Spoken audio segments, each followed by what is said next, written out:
Hey boss, after reading an article by Dr. Mark Shudo in Attitude magazine, I was dying to meet him and to introduce him to you. Mark is a professor of psychology at Muhlenberg College, a psychologist in private practice, and has been working on a very exciting project to help individuals align their career path with their ADHD strengths.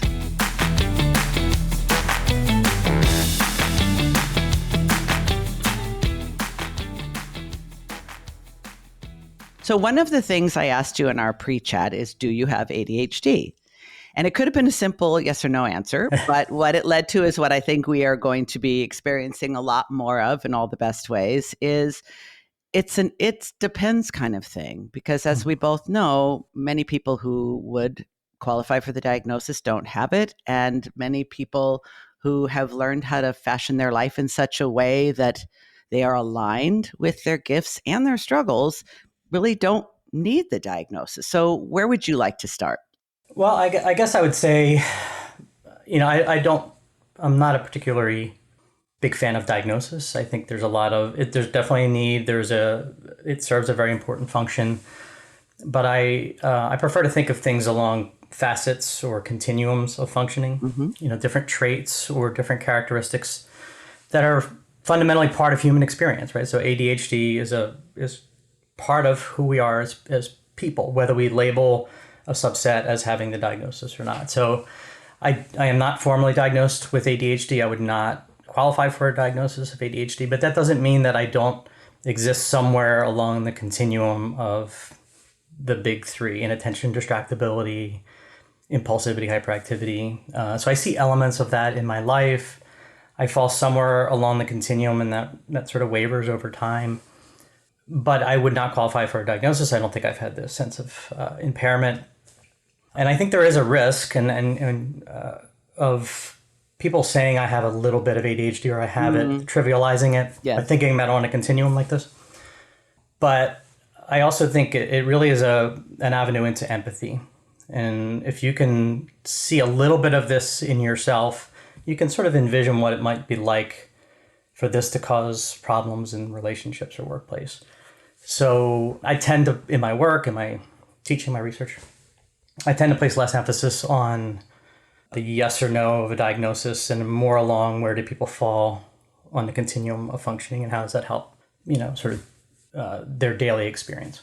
Yeah, I would totally agree with that. As a matter of fact, I started using, even when I was still functioning as a licensed therapist before I moved into coaching, I was in private practice and I started just finding myself gravitating toward the use of terms like identity, identify, characteristics, traits, tendencies, rather than symptoms and diagnosis. And I think not only because I have empathy for people with ADHD and I am a person with ADHD and I have 3 children with ADHD, but also because one of the main reasons, as you know, Mark, that people who want and need help from a mental health professional, they're not going to get it because of stigma. So I think this more inclusive, accepting, empathic framework, I can't imagine that there's anything negative about it other than if you're heavily aligned with the medical model and insurance companies and all that sort of thing. So how did you first decide to pursue the project that we are going to be unpacking? What was the genesis for that?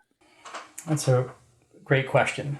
And if I told you that it kind of started, I'll age myself in doing this, but it started in my first semester of full-time teaching, I believe, which was probably almost 30 years ago. Wow. Yes.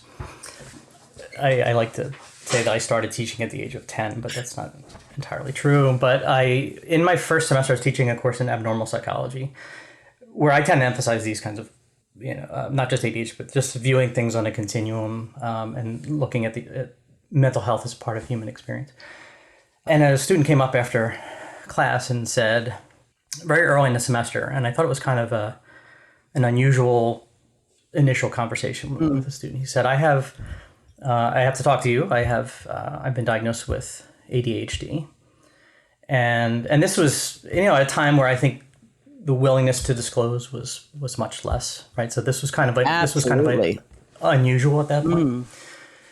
But he came up and he said, but I've come to realize that, it's not all bad in a sense. I'm paraphrasing because Yeah. my memory is really, I barely Sure. remember what I had for breakfast. So, but he said something along the lines of, so when I'm in a conversation and the conversation might go A, B, C, and D, Yeah.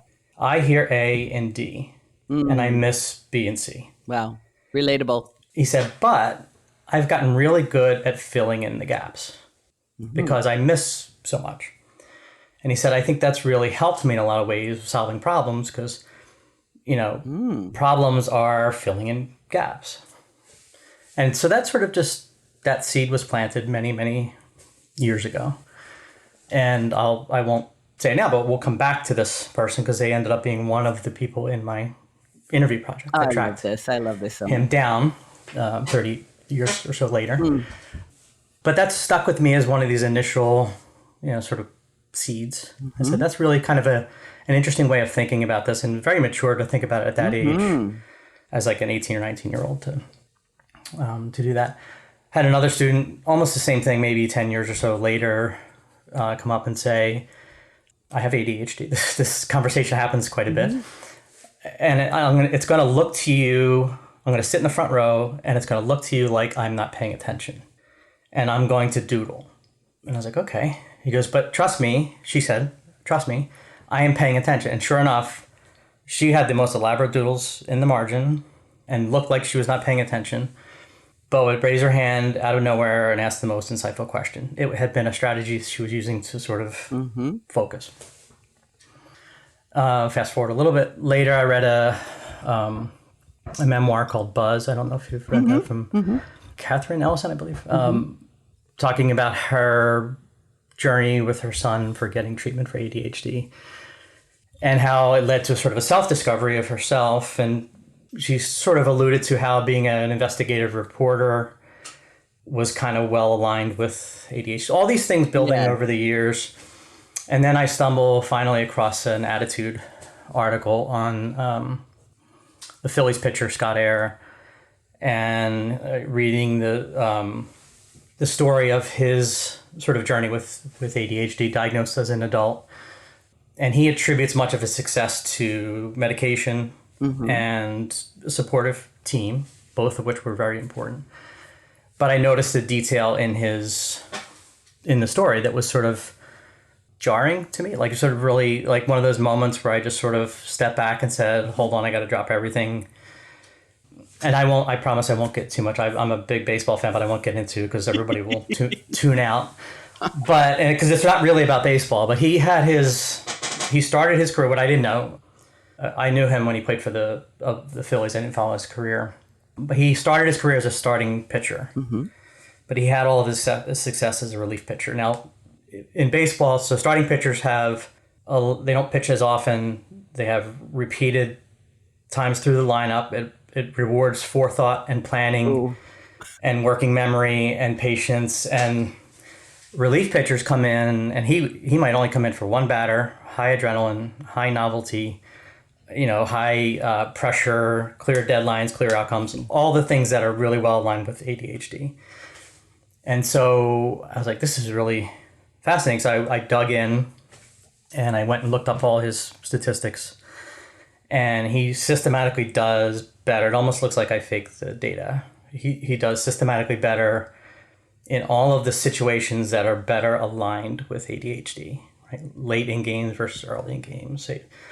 So he was the first interview for this project. I reached out to him and talked to him, and he had never made that connection.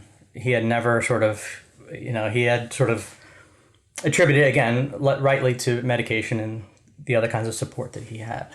But that alignment was really important, and it sort of triggered this process in me that our school systems and much of our workplaces are built for starting pitchers, right? And we're not particularly good at developing relief pitchers. So that's where the baseball metaphor ends, I promise.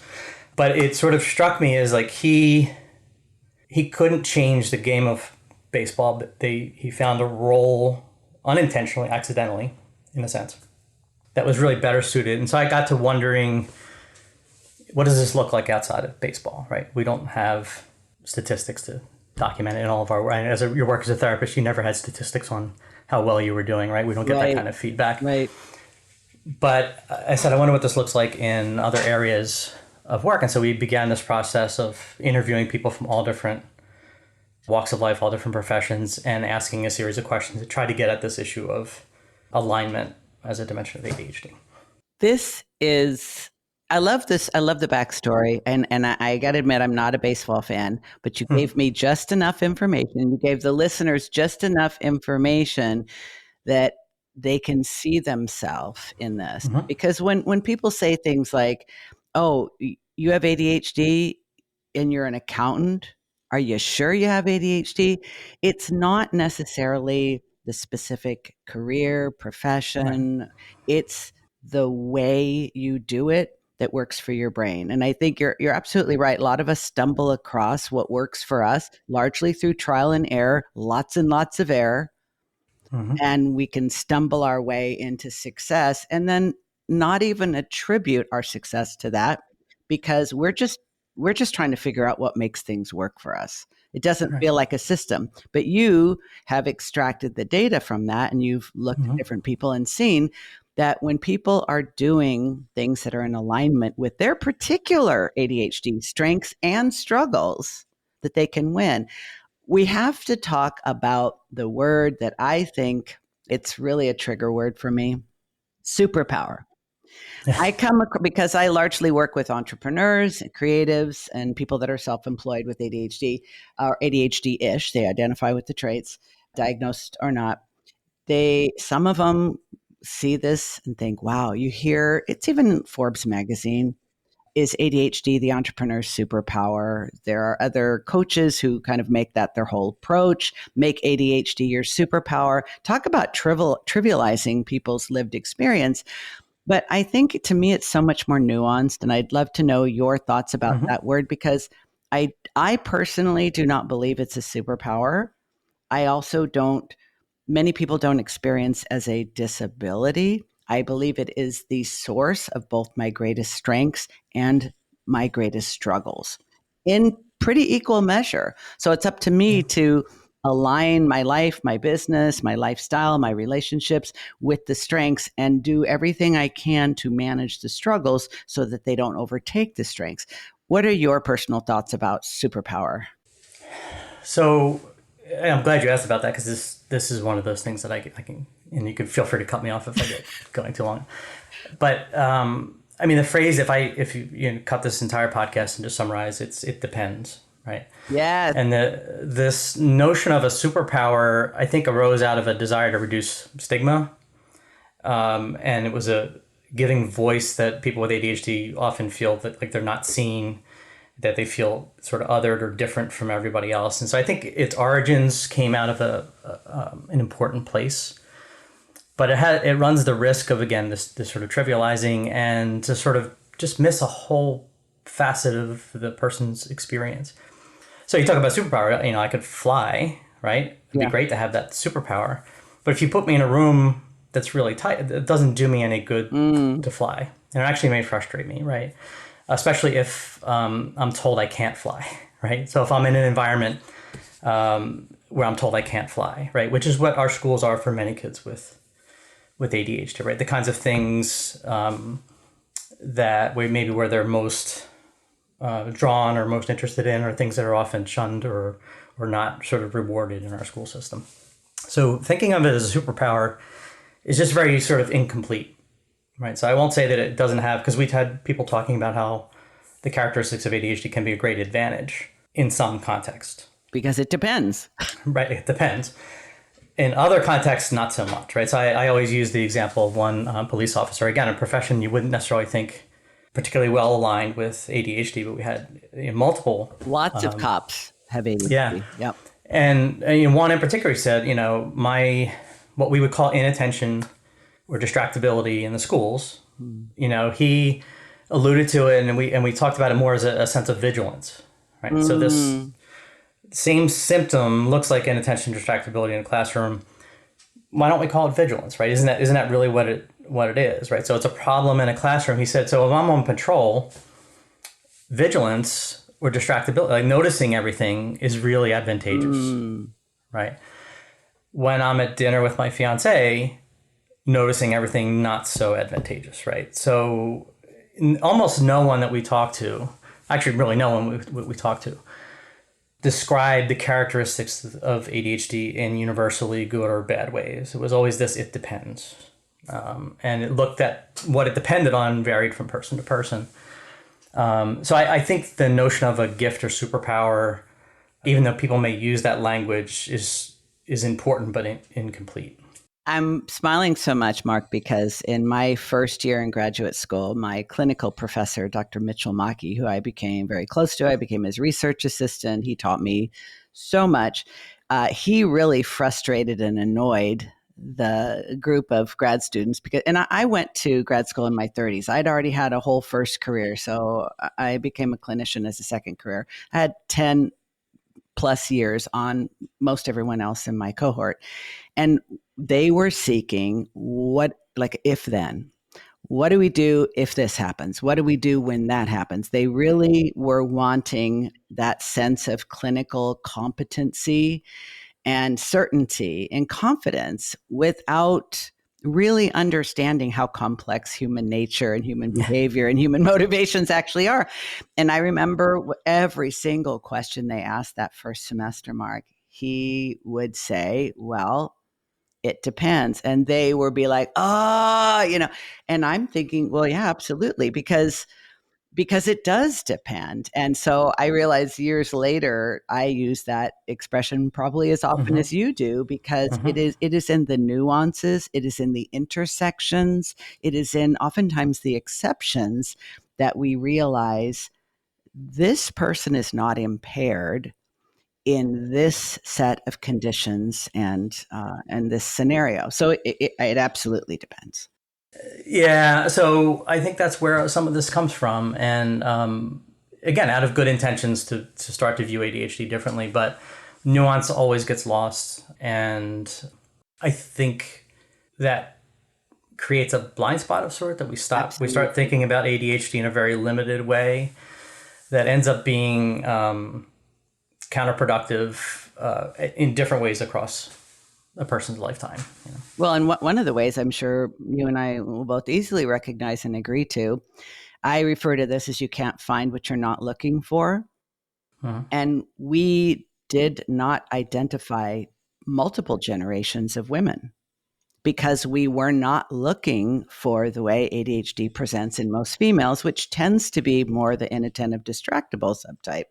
We were looking for the hyperactive, impulsive, like we see in little boys. So we'd have these girls just dreaming away and quietly underachieving for decades, thinking I'm slow, I'm stupid, I'm lazy, I'm just not motivated, I don't try hard enough, yada yada yada. So they, especially, I think, were disenfranchised and completely left out of the equation. Now, as you know, the numbers of women that are being identified in their 30s, 40s, 50s, 60s, and beyond is like that's the fastest growing group. But that's because they were overlooked for so long because of this narrow definition. Yeah, and if it doesn't, in schools, if it doesn't cause disruption, it doesn't get noticed, right? So if you're looking for it, I also think I would add to, if you only find what you don't find what you're not looking for. Even when we see it, we label it differently, right? So one of our interviewees said, and almost everyone had a person or two in their life that sort of made a critical shift for them, that changed their perspective. And so he said, he had a supervisor look at him and say, "You look bored," right? Now that look of boredom, we tend to sort of look at it and say, they're lazy, they're not trying, they don't want to be here. But this Disengaged, particular, disinterested. yeah, Yeah. but this particular supervisor, "You look bored. Would you like a challenge? I Mm. have this other job that we're looking for somebody for," right? So we can look at the same symptom and see it, and we tell ourselves a different story about why the person is that way. And so boredom can be laziness, or it can be disengagement, or it can be those things, but it can also be lack of finding meaning in the work, or not being challenged by the work, Understimulated in whatever way. understimulate.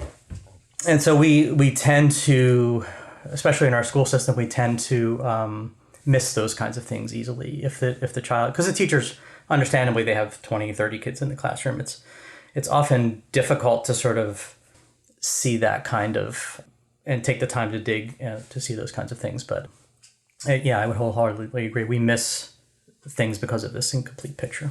And it's also to your point about impairment, Mark. It's that the behavior of little boys that, not surprisingly, the first of my kids to be diagnosed was my hyperactive, impulsive, highly Mm-hmm. distractible, aggressive, squirmy, very bright little boy, my firstborn. My daughter didn't get diagnosed until she was in grad school. So her underachievement relative to her potential was not a problem to the teacher, wasn't a Right. problem to the school. So I think it's the ways we think about impairment is how is this affecting others around you? And while that is completely valid, I think the most painful long term effects of unidentified, unaddressed ADHD is the underachievement relative to potential. And so the relative to potential is just the critical piece there. I'm so glad you said that, because what we typically do is underachievement relative to some universal Standards. standard, Yeah. right? So a child who is getting by with C's or B's is not a problem on the surface unless you think that they are capable of getting better, right? But a child who's failing lots of subjects gets the attention, or disrupting the classroom gets the attention. So impairment is always a moving target. It's relative, but we inevitably sort of judge it relative to some standard rather than to the individual's experience. And so almost all of our interviewees, like, were diagnosed later, said it was there, Mm. but I was doing well enough to sort of mask it, or I was doing well enough that it didn't cause problems, or they wrote it off as something else. So the student who I mentioned, who talked about dropping in and out of conversations, said I was just written off as, lazy. Everybody said, "Oh, you're super smart if you just tried." And so if I had a dime for every time I heard it, was like people looking back say, that's not it at all. Mm-hmm. But that's what it shows up to other people if we're not willing to look differently at the person's experience. I'm just thinking about a t-shirt line that says "I am trying harder," you Yeah. know.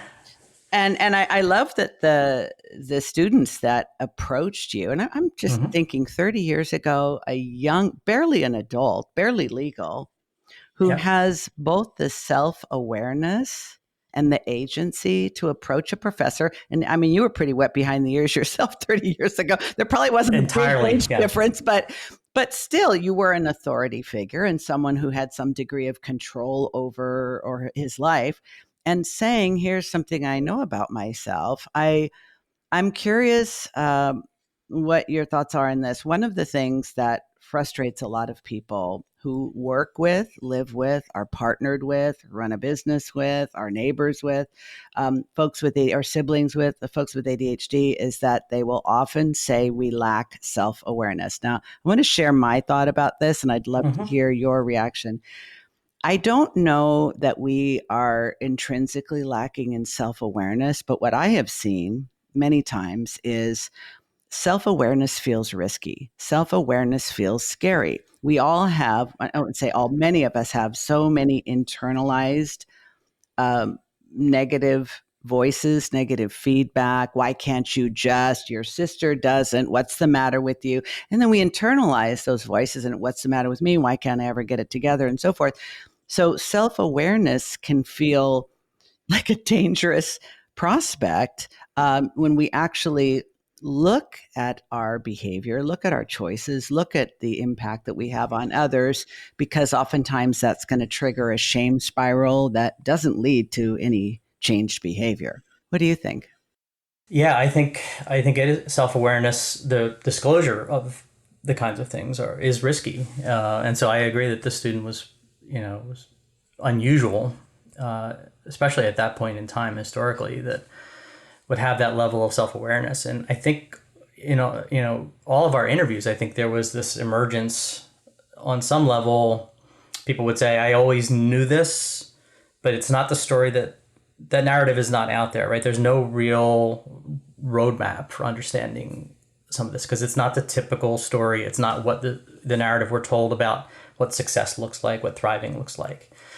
And so the self-awareness is kind of a part of the puzzle, but there's the willingness to disclose that understanding to people who may not understand it, or where it's not clear if it's safe because of authority differences, as you mentioned. But the people who we interview, so we look for people who would be considered thriving in some way, and we purposely looked at thriving. It doesn't mean fame or tangible success. It means a person who is finds meaning in what they do. They're driven to want to continue doing it. They feel like they're making an impact on what they do. So thriving doesn't always result in notoriety or fame, and which I think the gift superpower narrative kind of sometimes feeds into. So yeah, I think the self-awareness seemed to develop with each of these people, but almost on a parallel path with the willingness to disclose that understanding and share it. So several of the people that we talked to said, I've come to a point where I kind of get this now. I understand it better. I understand myself better. And I want to do that for other people. I want to sort of explain this. And so they were very grateful to be able to tell their story, and have that potentially be that, another child growing up hears a different kind of narrative, or at least a diversity of narratives, rather than just, what was traditionally the case with ADHD. I see that with the people I've worked with over the years as a therapist, as a coach, and now working with business owners. It's like a developmental process. And I think of it as sort of the development of your ADHD identity. And if you are a person who's diagnosed, identified, self-identified later in life, the trajectory that I've observed is you always knew you were different. I've never had a person say, no, I never thought so. You always knew you were different. You went through a variety of attributional theories. Well, that's because, or you had those things thrust upon you by others. You don't try hard enough, you're a middle child, whatever. And then you decided what that means about you. It's like, I'm different. I'm different because of this. What does that mean about me in terms of my worth, my value, my potential, my opportunities, my limitations? And then you tend to live up or live down to that unless something happens. And what often happens is people continue, because we tend to be curious people, and we tend to try different things. If something's not working, we tend to try something else and something else and something else, and eventually stumble across this ADHD information. And for many people, they describe it as like a light bulb moment, this tremendous sense of like, oh, now I understand. Relief, then grief. And if they don't get stuck in the relief and grief, then it's like, well, now that I know, now what? I'm sure you heard a lot of stories like that, but you probably heard some stories that were maybe surprising in ways that I can't even predict. Yeah, I think, what surprised me on one level was actually the consistency of the kinds of, it looked different in every person, but there were some fundamental consistencies. And I think what was really sort of enlightening was just almost seeing the person in the process of discussing it start to, like, you could see the understanding emerging as they were discussing it, right? Which tells you that they've been thinking about this a lot, but there's some value in telling those stories and as we're doing right now, walking through it together. We start to, all of a sudden you start to see things together. It's like after you watch a movie and you go back and you watch it again, you start noticing different things. Yes. And all of a sudden things start to click together. And I think it helped for me to undermine that notion that there's a single path for people with ADHD, that it's linear. I had one of our interviewees said, nothing about me is linear. Except my drumming. He was a drummer, which I don't think is a coincidence. But there's nothing about me is linear, and I thought that was just a great way of describing it. And I think more than anything else, I was surprised at the nuance of the different stories, and how different they were, but yet they all told a common story in a sense, right? There was some commonality to it that made it understandable. That was really just rewarding. And I mean, you're doing this as a podcast, so I imagine the same as you. I just love hearing people's stories, have people tell their story of how they got from, A to B. And it's just fascinating to hear that and to sort of piece it together. And so we really got some, I think, useful themes that came out through each of the stories that I hope start to shift some of the conversation, or can help us shift the conversation about ADHD. Where are you in the process of the research? Are you done interviewing all of your subjects? Are you sorting through the data? Are you in the publication phase? Where are we? So I don't intend to ever be done. I think we're going to continue to do it. It's very funny you mentioned this. It's like every time I talk about this project, I get a referral. Oh, I want to volunteer. Yeah. You need to talk to so and so, and then we'll be with friends, and and I'll be talking about this, right? Yes. And then one of the members of the couple or one of the people in the group will just sort of look at me and they'll tilt their head and say, you should talk to them. And almost every time I mention it, so I don't think I'll ever have a complete enough picture. So we're going to continue to do the interviews. I just think for fullness of understanding it. And we just completed data collection. We're trying to look at some of this alignment in the workplace in a more quantitative survey-based study, looking at people with ADHD and people without, and how important are things like novelty. When it's there, does it actually lead to greater job satisfaction, more so than it does for people without ADHD. So we're trying to work on that as well.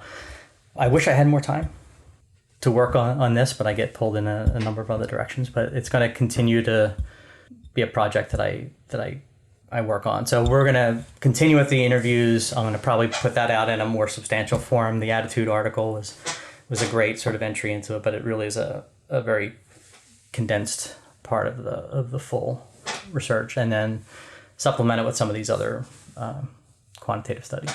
There's so much potential for this, Mark. I mean, there's clinical potential, putting this information into the hands of therapists, psychiatrists, counselors of all types, school counselors, college guidance counselors, companies that are open-minded enough to recognize that you may actually want to recruit neurodivergent talent, but you need to offer them these things for them to be able to thrive here and make their best possible contributions. Obviously, academia. I mean, there's so many ways that this information would benefit people individually, but also and of course, the body of knowledge in our respective field of psychology. But I think I work primarily with self-employed people, and you will not be surprised to hear that many of them decided to go out on their own because they were not able to find what I call a hospitable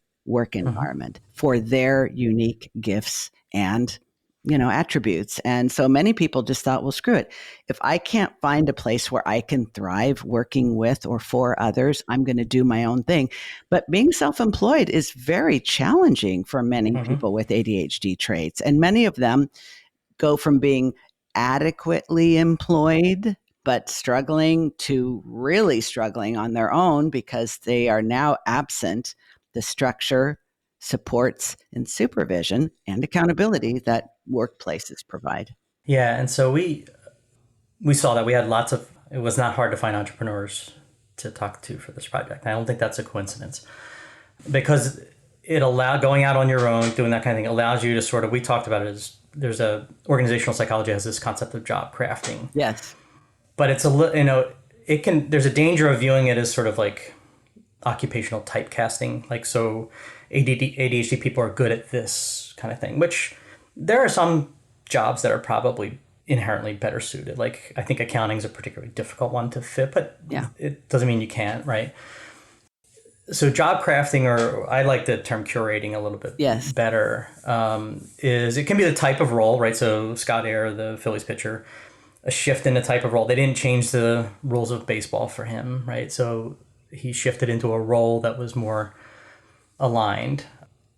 And but there's also sort of crafting the types of tasks, right? So if you take your job and you map out all the kinds of things you need to do for your job, some of those are really well aligned with the things we know benefit people with ADHD: novelty, sort of energy, that sort of vigilance that we talked about. And there's some tasks that don't. The mundane. I think one of our participants called he said the mundane is torturous. So most people can't just sort of do only the things they enjoy. So job crafting or curating is kind of saying, well, these are the things that align well, and then build in the structures, build in the support for the things that I know are going to be more difficult for me. And a surprising number, back to your other question, a surprising number of people talked about how their partners or their coworkers were part of that alignment, right? So it's not just the job. It's like I am depending on people that I work with that I know are going to be better at this kind of thing to support the things that don't align well. Yeah. It's not like they go away. And then, so part of curating or job crafting is interpersonal Yes. as well. So within a task, across tasks, things like that. So I found that really interesting. It's a way of thinking about work that's quite different. We tend to think, if you ever read especially in higher ed, a job description has like 15 bullet points of very specific things that the job will require, rather than talking about the kinds of things and that the same person has to sort of fit all of those kind of equally. And I just think it's a very difficult way to think about work. So all of our interviewees talked about how they were able to sort of craft or curate their job in ways that sort of aligned well with ADHD, and then where it didn't align, they had built-in supports for that. So the other two, the way we typically think about ADHD is sort of intervention, which is modifying the quote-unquote symptoms of ADHD, right? So doing medication, behavior therapy, also mindfulness kinds of things, all things that will help the person individually adapt. Mm-hmm. And then we do accommodation, which is like change the setting, Yes. distraction reduced setting, or time accommodations for exams and things like that. Both of those are still going to be important, especially at younger ages. But we almost never sort of think about this alignment piece in a more nuanced way. It depends kind of way. And almost every one of our participants talked about their journey to thriving in that way, that sort of nuance that it depends.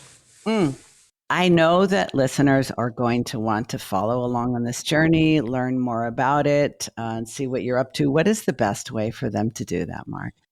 That's a great question. So I'm hoping to have a longer version of this come out at some point in book form. And, that would be one. But I'm also going to sort of do this in pieces. I think I'm going to put more of a sort of expanded version of what was in the Attitude article available, and then continue with some of those pieces in the research piece. But I'll be honest, this has just been a sort of a labor of love in a sense. I've been really fascinated by it, and I'm not so focused on sort of what the end result is. I think the best projects are like this. It's almost like when people say, I don't know if you're a dog lover, but I am. And many people who are dog lovers say you don't choose your dog chooses you.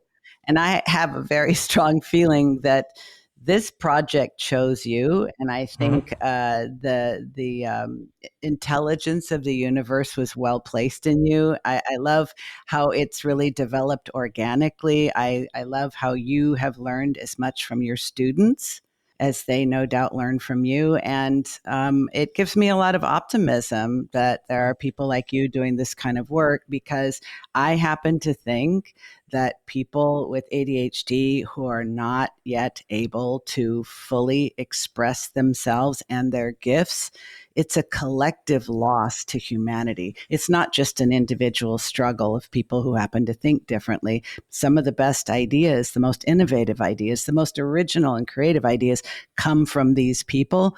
But we need to be in environments where we can truly thrive. So I really appreciate all you're doing to bring that to pass, and for the time that you've spent with me today. Please stay in touch, because when you have on that book. I don't think it's hope. I think Mhm. it's commitment, and I think you will do it. And I would love to have you back as a guest to share the book when the time is right. I would love to. I'm not going to let you off the hook quite yet. I want to give you that student I talked about in the very beginning. Yes. Can you imagine what kind of pathway he Oh, ended up in? tech. Great. Yeah, he Tech. started his own tech IT. So novel, new problem every day. Mm-hmm. He can hyper focus. All the things we know about ADHD. He can hyper focus on a problem. He was given a chance to do that in college, and it sort of set him on this path. He started his own business. He creates his own schedule, and he said something really important. He said, now I'm at a point where I've hired people to do the mundane, the repetitive things. He's crafted that. Yes.